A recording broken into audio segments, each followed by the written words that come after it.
Okay, here's another one. When you don't take the advice of your attorney, right?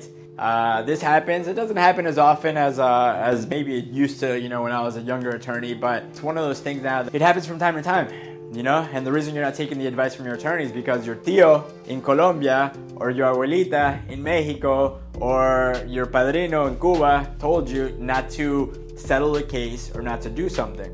So here's the thing. My job as your attorney is to guide you. My job as your attorney is to give you advice. And when I give you advice, that advice is, I mean it 100%. I'll give you an example.